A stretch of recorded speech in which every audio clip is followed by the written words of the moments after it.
दोस्तों, तेलंगाना के नगर कुरनूल में शनिवार से श्रीशैम की निर्माणाधीन सुरंग की छत गिरने से 8 मजदूर फंसे हुए हैं। टनल में फंसे हुए 8 श्रमिकों में से 4 झारखंड के हैं। चारों मजदूर गुमला जिले के रहने वाले हैं। टनल में झारखंड के गुमला के अलावा उत्तर प्रदेश, जम्मू कश्मीर और पंजाब के श्रमिक भी फंसे हुए हैं। बताया जा रहा है कि हादसे की जानकारी मिलने के बाद मजदूरों के परिजनों का रो रो कर बुरा हाल है। हादसे के 9 दिन बीत जाने के बाद भी मजदूर बाहर सुरक्षित नहीं आ पाए हैं। वहीं हादसे के बाद से मुख्यमंत्री हेमंत सोरेन भी काफी चिंतित दिख रहे हैं। वह पल पल की जानकारी ले रहे हैं। सीएम हेमंत ने बीते रविवार को तेलंगाना के मुख्यमंत्री रेवंत रेड्डी से फोन पर बात कर घटना की जानकारी ली और मजदूरों को बचाने के लिए हर संभव प्रयास करने को कहा।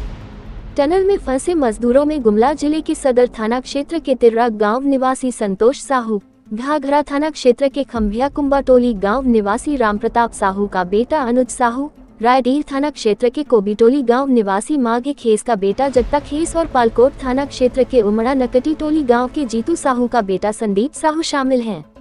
इनके परिजनों का कहना है कि सभी श्रमिक 3-4 वर्षों से तेलंगाना में कार्यरत हैं। वे अपनी स्वेच्छा से वहां गए थे। वे वर्ष में एक बार अपने गाँव आते जाते रहते थे। हादसे की खबर के बाद से परिजन अत्यंत चिंतित हैं तथा अपने प्रियजनों की सुरक्षित वापसी की कामना कर रहे हैं। वहीं संदीप के पिता जीतू साहू ने बताया कि जब से हादसे की सूचना उनके परिवार को मिली है तब से उनके घर में खाना पीना बंद है। माता बिरसमनी देवी बेटा को जल्द सुरक्षित लाने की गुहार लगा रही है। बताया कि उसका बेटा अगस्त माह में आया था। होमगार्ड में उसका चयन नहीं हुआ तो वह काम के लिए बाहर चला गया।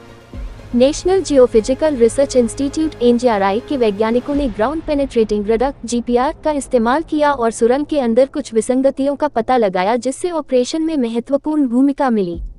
आबकारी मंत्री जुपल्ली कृष्ण राव ने कहा है कि फंसे हुए कुल 8 लोगों में से 4 के ठिकाने का पता लगा लिया गया है, लेकिन उनके बचने की आशंका 1% है। रडार के माध्यम से 4 व्यक्तियों का पता लगा लिया गया है। उन्होंने उम्मीद जताई कि रविवार शाम तक उन्हें बाहर निकाल लिया जाएगा। अन्य 4 लोग टनल बोरिंग मशीन (TBM) के नीचे फंसे हुए प्रतीत होते हैं। जिन 4 लोगों का पता लगाया गया है, उनकी स्थिति के बारे में पूछे जाने पर मंत्री ने याद दिलाया कि उन्होंने पहले दिन ही कहा था कि उनके बचने की संभावना बहुत कम है। उन्होंने कहा कि 450 फीट लंबी बोरिंग मशीन को काटा जा रहा है। इस बचाव अभियान में 11 एजेंसियों के कर्मचारी शामिल हैं। बचाव कार्य जोरों पर है। फंसे हुए लोगों तक पहुंचने के लिए रास्ता बनाने हेतु TBM को काटा जा रहा है। शनिवार सुबह एक टीम सुरंग के अंदर गई। पानी निकालने और मलबा हटाने की प्रक्रिया भी साथ साथ चल रही है। जो भी बाधाएं आ रही हैं, हमें उन्हें हटाना ही होगा। एक अन्य रिश्तेदार ने कहा कि उसने अधिकारियों से आग्रह किया था कि उसे सुरंग में प्रवेश करने की अनुमति दी जाए, लेकिन उसका अनुरोध अस्वीकार कर दिया गया। 22 फरवरी को श्रीशैलम लेफ्ट बैंक नहर सुरंग परियोजना पर काम कर रहे 8 कर्मचारी एक हिस्से के ढह जाने के बाद फंस गए। फंसे हुए व्यक्तियों की पहचान मनोज कुमार उत्तर प्रदेश, श्रीनिवास उत्तर प्रदेश, सनी सिंह जम्मू और कश्मीर, गुरप्रीत सिंह पंजाब के तौर पर की गई है। इसके अलावा झारखंड के रहने वाले संदीप साहू, जटाइक से संतोष साहू और अनुज साहू भी शामिल हैं। 8 में से 2 इंजीनियर हैं, 2 ऑपरेटर हैं और बाकी 4 झारखंड के श्रमिक हैं।